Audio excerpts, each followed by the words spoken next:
The hall of the Coalition Summit was built to make visitors feel small. Its ceiling rose like a night sky made of metal, scattered with lights that looked like distant stars. Tall banners hung in perfect lines, each one showing the symbols of an ancient species. The air held a faint scent of crystal incense and something sharper, like charged rain. Everything about the place said the same message: "You are here because we allow it." Commander Elias Ward walked forward anyway. He wore the dark uniform of Earth's diplomatic guard, neat and plain compared to the layered robes and armored crests around him. He kept his hands relaxed at his sides, his shoulders straight, his eyes calm. He had been trained to read rooms, to spot danger, to listen more than he spoke. But he had also learned something on Earth long before the Coalition ever noticed humanity. A person could be respectful without being weak. The corridor into the main chamber was lined with silent guards from half a dozen worlds. Some had 4 arms and polished spears that hummed softly. Some were tall and thin with reflective masks. Others were massive, like walking stone, their armor fused into their bodies. They watched Elias pass as if they were measuring him, like a tool being inspected before use. He ignored the urge to speak first. His translator disc rested against his collarbone, ready to turn alien tones into words he could understand. He focused on his breathing and on the steady tap of his boots on the floor. When the doors opened, the sound of the chamber hit him like a wave. Voices layered over voices, 1,000 conversations in 1,000 rhythms.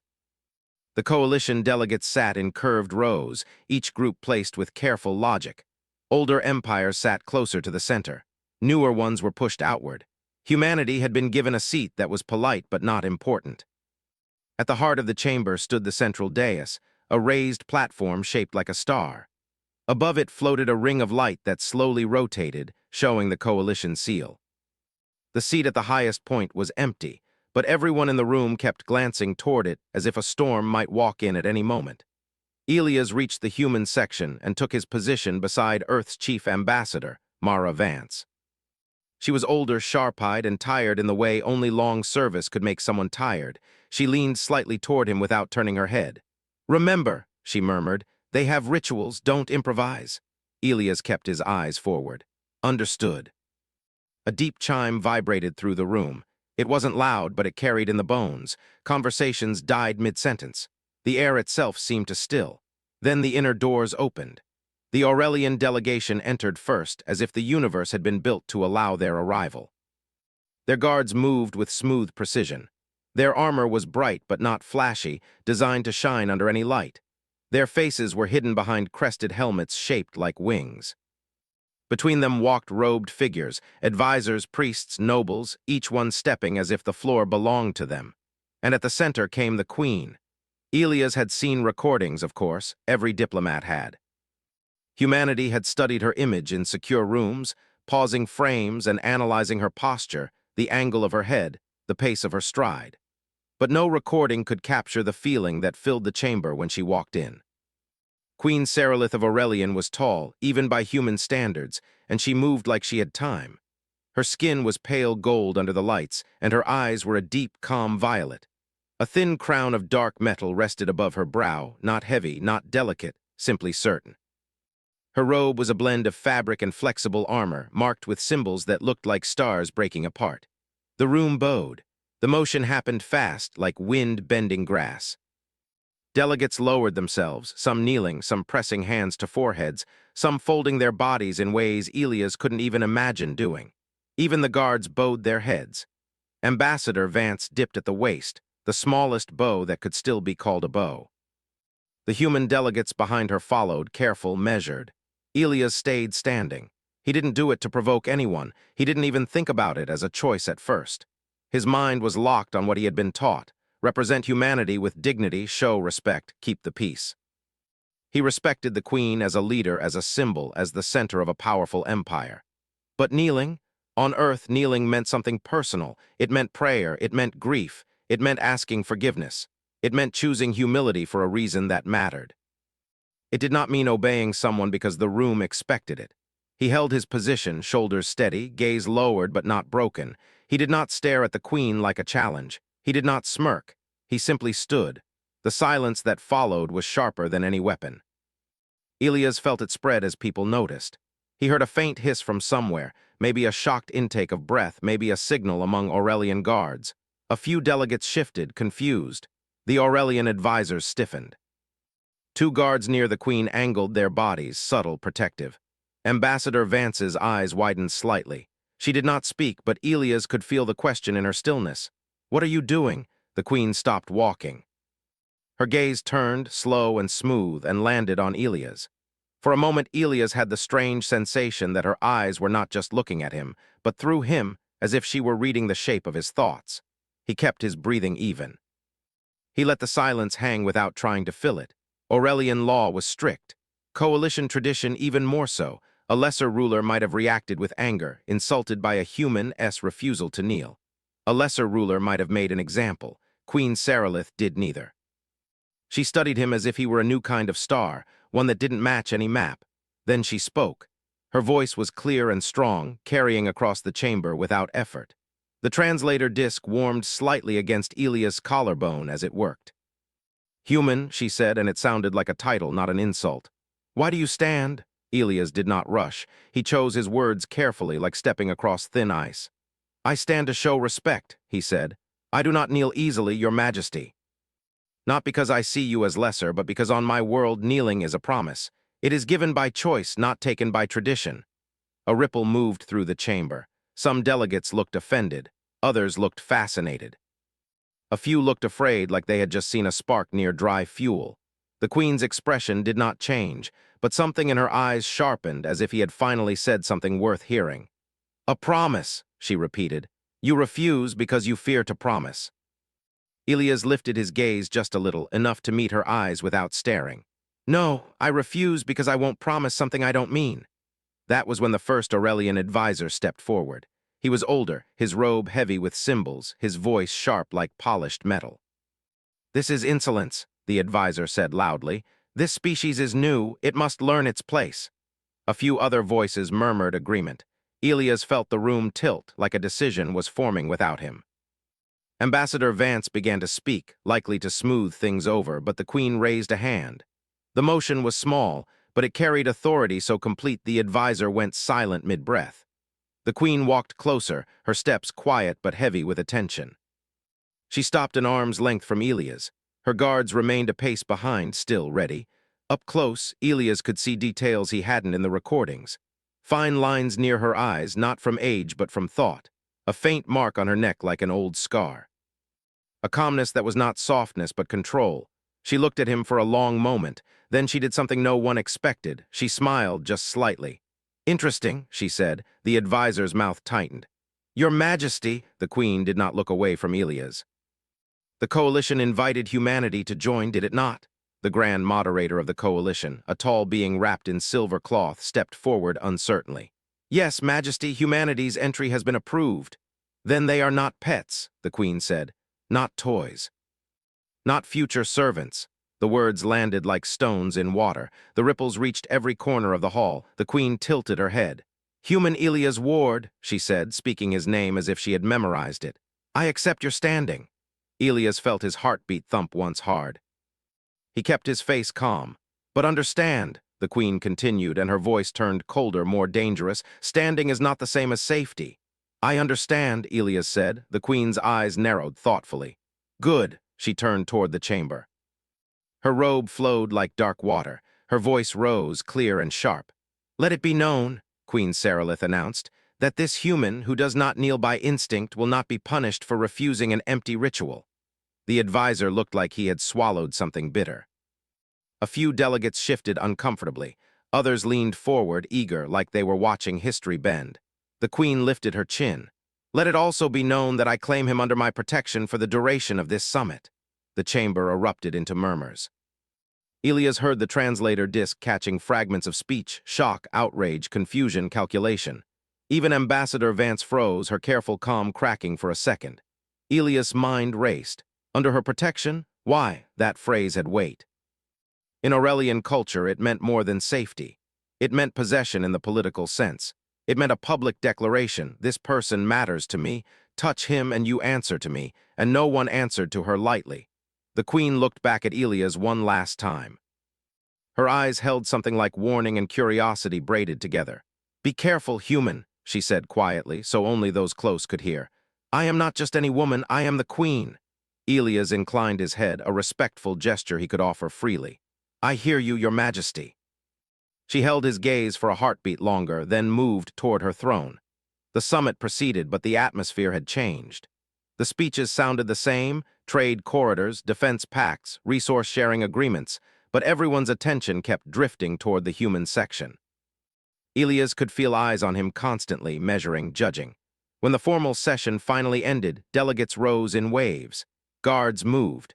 Advisors clustered like schools of fish around larger predators. Elias stayed close to Ambassador Vance, but he could sense trouble gathering before it arrived. It came as a polite invitation.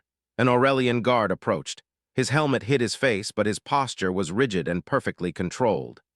The Queen requests the human, he said. Ambassador Vance's mouth tightened. Commander Ward is here as part of Earth's delegation. The Queen requests the human, the guard repeated as if other words did not exist. Elias saw Vance's calculation. Refusing would be a public insult. Complying could be dangerous. She looked at Elias, her eyes sharp.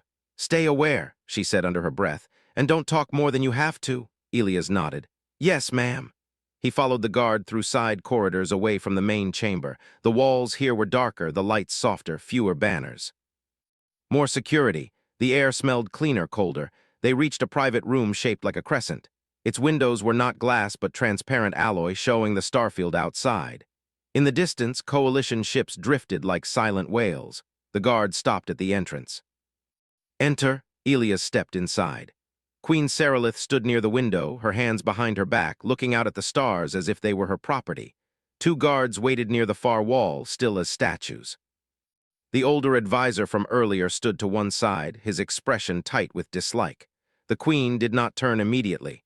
You walked into my hall and did not bow, she said, her voice calm. Do you know what that would have meant if I had taken it as an insult? Yes, Elias said carefully. It could have started a conflict. Not just a conflict, she said. Now she turned, and her violet eyes held a hard gleam. It could have started a purge. Elias kept his face steady, but inside his stomach tightened. He had suspected the stakes were high. Hearing it spoken so plainly made it real. The Queen stepped closer, slow. Tell me again, she said. Why did you stand? Elias took a breath. Because humans have been ruled by fear before. We learned what it does to a society. We learned what it does to the ones who kneel. If I kneel to you today just because the room demands it, then tomorrow someone else will demand more. The advisor's lips curled. You speak as if you are wise. Elias glanced toward him, then back to the Queen. I speak as someone who has seen what happens when people confuse tradition with truth. The Queen watched him like a judge watching a witness who might be lying but might also be brave. Then she asked, do humans never kneel? Elias hesitated just a second. We do, for love. For grief, for faith, for honor, for the dead. We kneel when it matters. We don't kneel because we're told to. Silence filled the room again, but this time it wasn't hostile. It was thoughtful. The Queen moved closer until she was only a step away. Her voice dropped, private and sharp. You are either the most dangerous kind of diplomat, she said, or the rarest kind of honest. Elias met her gaze. I'm trying to keep my people safe. The Queen's expression softened just slightly, not warmth but recognition. So am I. The advisor shifted, uncomfortable, as if he did not like the direction of the conversation. Your Majesty, this is unnecessary. The human is an outsider, a symbol at best. The Queen's eyes flicked to the advisor, and the room temperature seemed to drop. A symbol, she repeated. Yes, she turned back to Elias. Do you know why I claimed you under my protection? Elias chose truth. No, Your Majesty. The Queen's mouth curved faintly again, but the smile did not reach her eyes. Because my court is full of people who kneel, she said. Some kneel out of fear, some kneel out of hunger, some kneel because they think it is safer than standing. She took one more step closer, lowering her voice until it felt like a blade. And I have enemies, she said.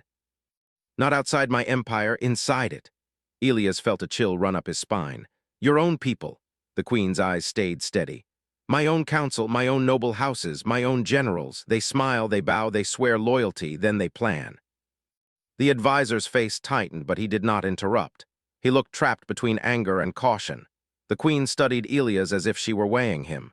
A human who does not kneel by instinct, she said slowly, is a human who might see the game without being part of it. Elias understood then. She hadn't protected him for kindness. She had chosen him like one chooses a tool carefully for a reason. But there was something else too, something in her tone that suggested she was not just testing him. She was curious. Maybe even hopeful in a way she would never admit. "And what happens now?" Elias asked. The queen looked toward the starfield again, then back to him. "Now," she said, "you will remain near me during this summit. You will observe, you will listen, and you will learn." Elias' jaw tightened.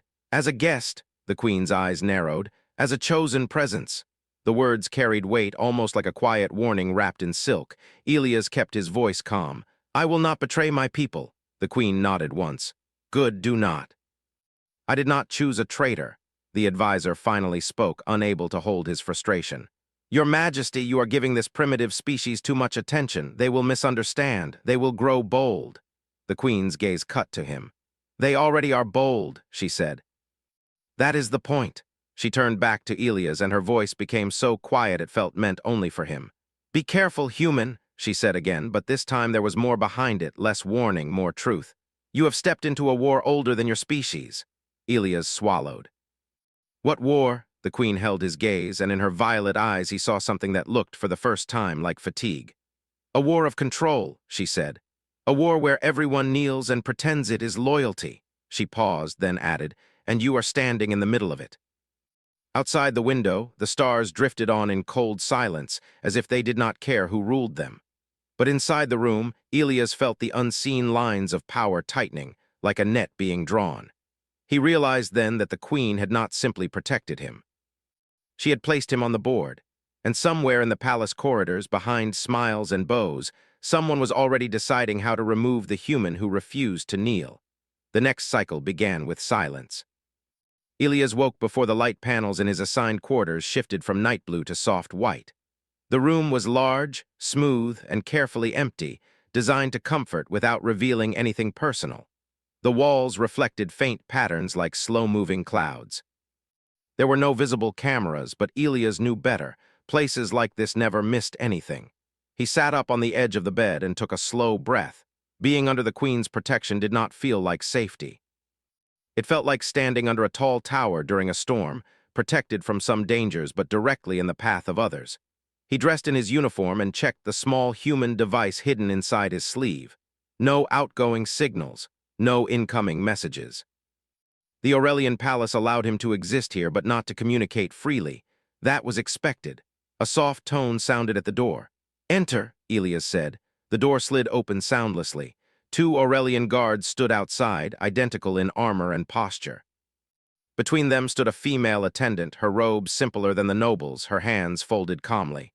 "The queen will move to the Eastern Council wing," the attendant said. "You are to accompany." Elias nodded. "I'm ready." As they walked through the palace corridors, Elias paid attention to everything.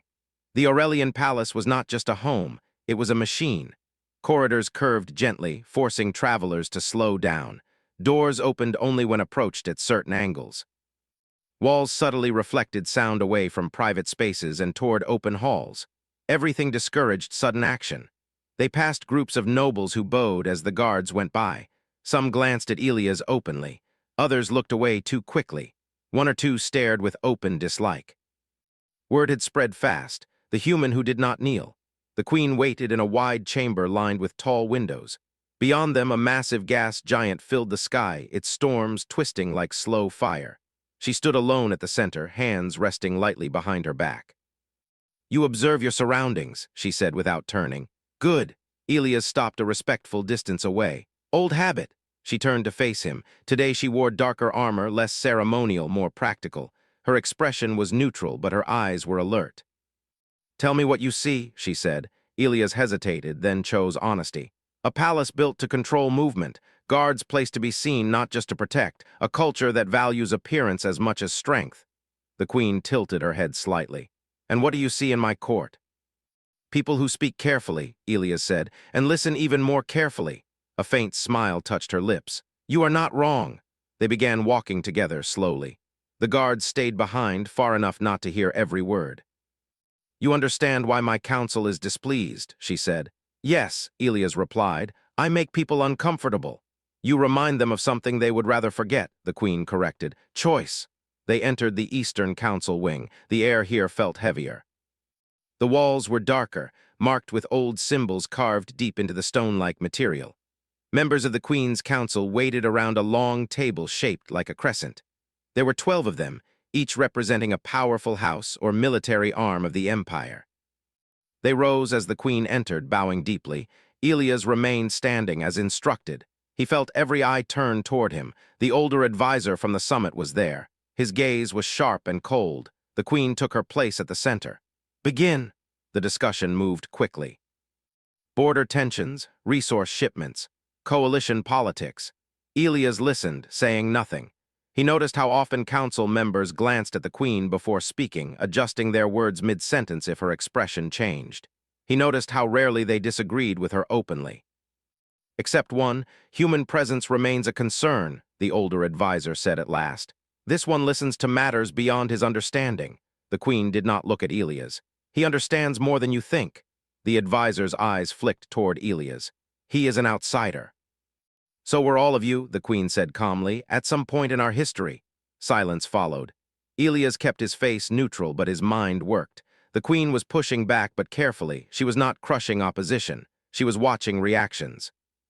After the meeting ended, the council members filed out. Some bowed again. Some did not look at Elias at all. One paused just long enough to meet his eyes with something like warning. When the chamber was empty, the Queen spoke again. "They test me through you," she said. Elias nodded. "And you test them by keeping me." "Yes," she studied him. "Do you know why I allow that?" Elias considered his answer. "Because if they move against me, you'll see who does it." Her eyes sharpened. "And if they move against you?" Elias did not answer immediately. "Then I learn how your enemies think." The Queen smiled, this time without hiding it. "You learn quickly." The days that followed settled into a strange rhythm. Elias accompanied the Queen to meetings, ceremonies, and inspections. He did not speak unless spoken to. When he was asked, he answered simply. He did not flatter, he did not threaten, he listened. And people noticed. Some began speaking more carefully around him, others avoided him. A few tried to provoke him with subtle insults disguised as curiosity. "Do humans always ignore proper hierarchy?" one noble asked lightly. "We respect earned authority," Elias replied. "Hierarchy changes over time." That answer spread, so did the next. A military commander questioned humanity's strength. "You have no ancient fleets." "No," Elias agreed. "We build what we need when we need it." That answer spread too. At night, Elias returned to his quarters exhausted but alert. He replayed conversations in his mind, noting patterns. The Queen's allies spoke plainly when she was present. Her enemies spoke politely, too politely. On the fourth cycle, the first real test came. The Queen and Elias were walking through an open gallery when alarms did not sound, but should have. Elias noticed the change first. Guards shifted positions slightly, hands closer to weapons. The usual hum of palace systems dipped for half a second. He slowed his step. The Queen noticed. "What is it?" "Something feels wrong," Elias said quietly. A figure stepped out from a side corridor. A junior attendant head bowed, carrying a ceremonial case. Too close. Elias moved without thinking. He stepped between the Queen and the attendant and shoved her backward with one hand. The case hit the floor and cracked open. Instead of ceremonial cloth, a compact weapon unfolded, its surface glowing faintly. Guards reacted instantly. Weapons rose, the attendant froze, eyes wide, not in anger but in fear. "She didn't know," Elias said quickly. The Queen raised a hand, stopping the guards from firing. Her gaze moved from the weapon to the shaking attendant. "Who gave this to you?" the Queen asked. The attendant fell to her knees, sobbing. "They said it was a message device. They said I would be rewarded." The Queen's expression hardened. "Remove her," she said, "and bring me the names." The guards dragged the attendant away gently but firmly. Technicians rushed in to secure the weapon. The Queen turned to Elias. "You reacted faster than my guards." "Because I wasn't watching for respect," Elias said. "I was watching for danger." She studied him closely. "You saved my life." Elias shook his head. "I interrupted a bad plan." The Queen's gaze lingered on him. "That is not the same thing." The incident spread through the palace like fire through dry leaves. Officially, it was described as a security error. Unofficially, everyone knew it was an attempt. And everyone knew who had stopped it. From that moment, the looks Elias received changed. Fear replaced annoyance. That night, the Queen summoned him again, alone. You placed yourself between me and a weapon, she said. Why? Elias answered without hesitation. Because if they succeed, everything collapses, and because I chose to stand there. The queen walked slowly around him, studying him like a puzzle. You did not kneel, she said, but you shielded. Elias met her gaze. Protection isn't submission. She stopped in front of him. You speak like someone who understands leadership. I speak like someone who's seen bad leaders, Elias said. For a long moment she said nothing, then she nodded. You will remain, she said, not just as observer, as contingency. Elias understood the word. If things go wrong. When, she corrected softly, the next cycle brought visitors from another empire, one known for conquest. Their representatives were polite, sharp, and smiling. They spoke of trade and alliance, but their eyes measured the palace like hunters measuring ground. They dismissed humanity openly. A developing species, one said. Adaptable, perhaps, but insignificant. The queen said nothing. Later in private, she asked Elias, does that offend you? No, Elias replied. It informs me. Of what? Of how they think we'll respond, he said, which means they'll be surprised. The queen watched him carefully. You do not boast. Boasting wastes time, Elias said. She laughed quietly. It was the first time he had heard that sound. The attempt on her life had consequences. Council meetings grew tense. Some members pushed harder for removing Elias. Others argued he was now too valuable to lose. The queen listened. She always listened. And then one night she acted. She announced a private gathering, small, informal. Only a few council members, a few trusted commanders, and Elias. The trap was subtle. During the gathering, a council member accused another of weakness. Voices rose, tension built.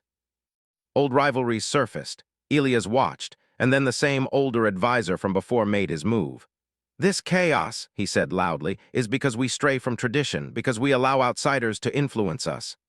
Eyes turned toward Elias. The queen waited. Elias did not speak. The advisor continued, we should remind the galaxy who we are. Several nobles nodded. The queen stood. And how, she asked calmly, would you remind them? The advisor smiled. By strength, by fear. The queen's voice was cold. The last empire that ruled by fear fell apart from within. The advisor's smile faded. Not ours. That remains to be seen, she said. She turned to Elias. Humans, speak. Every eye locked onto him. Elias stepped forward slowly. On Earth, he said, the strongest nations weren't the ones that scared everyone. They were the ones others chose to follow. A murmur spread. Fear creates obedience, Elias continued. Choice creates loyalty, one lasts longer, the advisor sneered. Naive. Maybe, Elias said, but it kept us alive long enough to reach the stars. Silence followed. The queen looked around the room, memorizing faces. Enough, she said. This meeting is over. As people left, Elias felt it clearly. Lines had been drawn. Later, alone again with the queen, she spoke quietly. They will move again, she said. Elias nodded. And next time it won't be subtle. She met his eyes. You are no longer just protected. What am I? Elias asked. The queen answered without hesitation. You are involved. Outside, the palace lights dimmed as the artificial night cycle began. And in shadowed halls, plans were already shifting. Because the queen had chosen a human who did not kneel, and now the entire empire had to decide whether to bend or break. The palace did not sleep. Even during the artificial night cycle, power flowed through its walls, lights pulsed softly, and quiet footsteps echoed in distant corridors. Elias had learned this quickly. Silence here was never empty. It was waiting. He stood near the window of his quarters, watching the curve of the gas giant outside. Storms moved slowly across its surface, vast and unstoppable. It reminded him of the empire he was standing inside, ancient, powerful, and hiding violence beneath beauty. He had become a fixed point in the queen's orbit, not a guest anymore, not just an observer, a variable. The attempted assassination had changed everything. After that day, security patterns shifted. Some guards were replaced without announcement. Certain council members were suddenly absent from meetings. Others spoke less, smiled more, too much more. Elias noticed who stopped looking him in the eye. He also noticed who did. The queen summoned him more often now, sometimes for official matters, sometimes simply to walk. She asked questions about Earth, not just its military or technology, but its failures, its wars, its mistakes. She listened closely when he spoke about nations that collapsed because leaders believed themselves untouchable. You study weakness, she said once. No, Elias replied. I study patterns. On the seventh cycle after the attempt, the pattern finally broke into the open. It began with a signal, not loud, not dramatic, just a quiet interruption in the palace systems, enough to trigger failsafes but not alarms. Elias felt it before he saw it. The air pressure shifted slightly. The lights dimmed for half a breath. The Queen was in her private strategy chamber with 3 commanders and Elias when it happened. Lockdown level 2, one commander said calmly. Internal sectors only. The Queen did not move. Who authorized? The commander checked his display. His expression changed. Council override? Silence fell. That is not possible, another commander said. Council requires majority confirmation. The Queen's eyes narrowed. Unless the system has been rewritten, Elias stepped closer to the central table, studying the shifting maps. They're isolating you? The Queen turned toward him slowly. Yes. Her voice was steady, but Elias could hear the tension beneath it. This was not just a political move. It was a test of control. The doors to the chamber sealed. A soft voice filled the room, projected from hidden speakers. Your Majesty, the voice said. It belonged to the older advisor, the one who had opposed Elias from the beginning. Please remain where you are. This will be resolved shortly. The Queen's jaw tightened. You dare. We serve the Empire, the advisor replied, not one ruler. Elias felt the trap closing. They want you contained while they act elsewhere. Yes, the Queen said. They will move fleets, announce emergency authority, claim I am unstable. The commanders looked to her, waiting for orders. She did not give them. Instead, she looked at Elias. What would your people do? She asked. Elias met her gaze. Split the board. She raised an eyebrow slightly. They expect you to react like a queen, Elias continued. Force, command, punishment. If you do that, they win. They get the fear they want. And if I do nothing? She asked. They move faster, Elias said, because silence scares them too. The Queen turned back to the table. Options, one commander spoke. We can activate the old defense grid, lock the system down. No one moves without our approval. That would confirm their accusation, Elias said, that you rule by fear. The Queen nodded slowly. Another commander said, we can arrest the council members involved. And spark civil war immediately, the Queen replied. Her gaze returned to Elias. You're split. Explain. Elias took a breath. You don't fight them directly. You make them reveal themselves. How? You give them what they think they want, he said. A choice. The Queen studied him. Go on. You announce that you will step back from emergency control, Elias said. Temporarily, you invite the council to take responsibility publicly. The commanders reacted instantly. That is dangerous, one said. They will seize power, another warned. Yes, Elias said, and when they do, they'll expose themselves, their plans, their allies, their fear. The Queen was silent for a long moment. You are asking me to risk everything, she said. Yes, Elias replied, because they already are. The Queen closed her eyes briefly. When she opened them, there was something new there. Resolve sharpened by clarity. Prepare a broadcast, she said. Empire-wide. The commanders hesitated, then obeyed. The advisor's voice returned, sharper now. Your Majesty, do not worsen this situation. The Queen stepped closer to the speaker panel. You wanted responsibility, she said calmly. Now you will have it. The broadcast went live across Aurelian space. The Queen appeared on countless screens, calm, unarmored, her voice steady. My people, she said, there are those who believe my rule has grown dangerous, that I rely too much on outsiders, that I weaken tradition. Elias stood just out of frame, listening. I hear these concerns, the Queen continued, and so I choose transparency. Murmurs spread across the network. I will suspend my emergency authority, she said. The council will govern openly for the next 3 cycles. Let them show you their strength. The reaction was immediate: shock, celebration, fear. The advisor appeared on screen moments later, barely hiding his satisfaction. You see, he said to the public, the Empire does not need fear to stand strong. Behind the scenes, Elias watched the data streams light up. Fleet movements, resource redirections, security overrides. They're overplaying, Elias murmured. The Queen nodded. Yes. Within hours, the council made its first mistake. They ordered a preemptive military demonstration against a neighboring system, one that had shown no hostility. They claimed it was to restore respect. The response was swift. Allied systems protested. Trade partners froze shipments. Neutral observers withdrew. Fear spread not of the Queen, but of the council. This is what they believe strength looks like, Elias said quietly. The Queen's voice was low. They mistake control for loyalty. On the second cycle, the council tried to remove the queen entirely. They announced she would be relieved of symbolic duties for the duration of the emergency. That was when the empire began to fracture. Planetary governors hesitated. Military captains delayed orders. Some openly refused. And then the human signal arrived. Earth had been watching. Ambassador Vance appeared on a secure channel, her expression hard. "They're pushing too far," she said. "Coalition chatter suggests they plan to isolate Aurelian." The queen turned to Elias. "Your people could walk away." "Yes," Elias said. "But we won't." Vance looked at him sharply. "Elias, we don't abandon allies," Elias said calmly, "especially when they choose trust." The queen held his gaze, something heavy passing between them. Human fleets did not arrive in force. They arrived in position, quietly. Legally, as escorts, as observers, as reminders, the council noticed too late. On the third cycle, the queen acted again. She called for a public forum, open, unscripted. Any citizen could speak. The council protested. "This is dangerous," they said. "Yes," the queen replied. "Truth often is." The forum began. Voices filled the chamber. Workers, soldiers, traders, minor nobles. They spoke of fear, of orders that made no sense, of commanders who threatened instead of led. The advisor tried to interrupt. The queen silenced him with a look. Then she stood and did something no ruler had done in generations. She knelt, not to the council, not to tradition, to the people. "I chose control once," she said quietly, "because I believed it was necessary, but strength that must be enforced is already failing." Gasps echoed through the chamber. She rose and turned toward the council.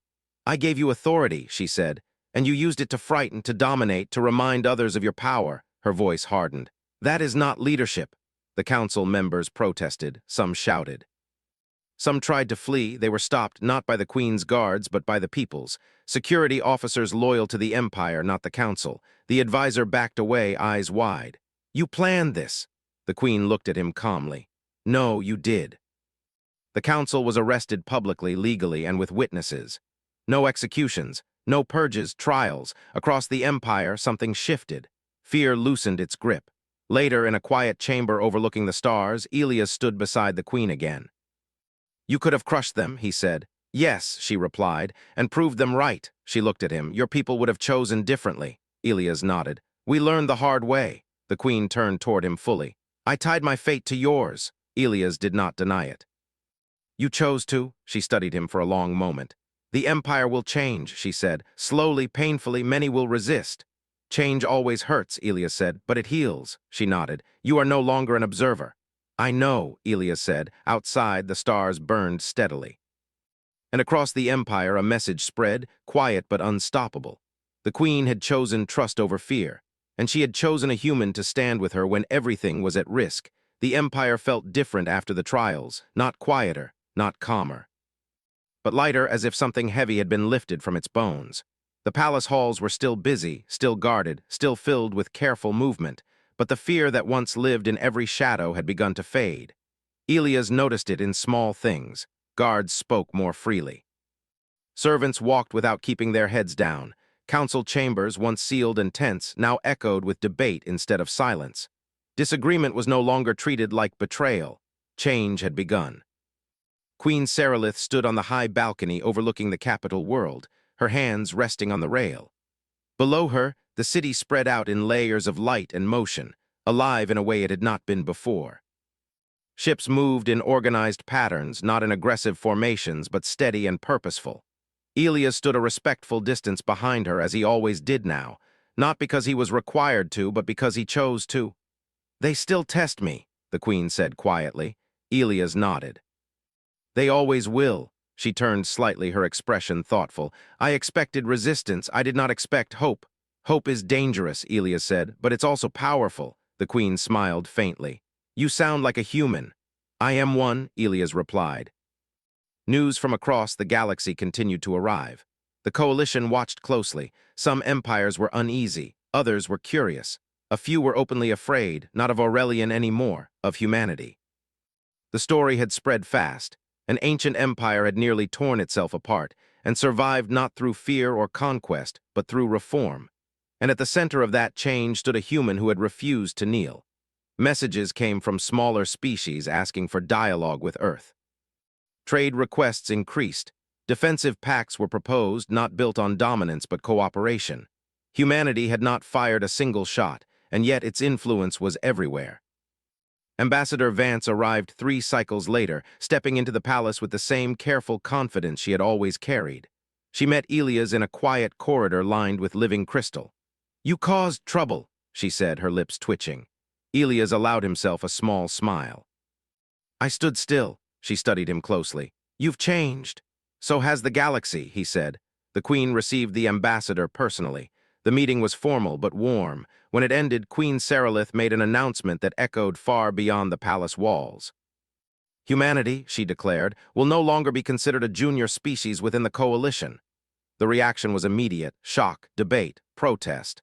The Queen raised a hand and the chamber fell silent. "They have demonstrated restraint where others would use force," she continued. "Wisdom where others demand obedience. I name them a keystone species. A species whose choices could shape the balance of power." Elias felt the weight of it settle over him, not pride. Responsibility. Later, as the palace lights dimmed for the night cycle, Elias prepared to leave. His mission was complete. Others would take his place. Humanity would continue forward as it always had. The Queen walked with him to the departure chamber. "You will return to your world," she said, "and I will remain here." "Yes," Elias replied. She stopped and faced him fully. Her expression was calm, but her eyes held depth earned through hard choices. "I chose you," she said, "not because you were strong, but because you were honest when it was dangerous." Elias met her gaze. "You chose change when it cost you power." She inclined her head slightly. "That is why my empire will survive." They stood there in silence for a moment, 2 leaders from different worlds, bound not by command or obligation, but by choice. Across the galaxy, whispers spread. "Be careful of humans. They do not kneel easily. They do not conquer loudly. But when they stand beside you, empires change." As Elias stepped onto the transport, the stars beyond the viewport seemed closer than ever. Humanity had not claimed a throne, but a queen had chosen them, and the galaxy would never look at humans the same way again.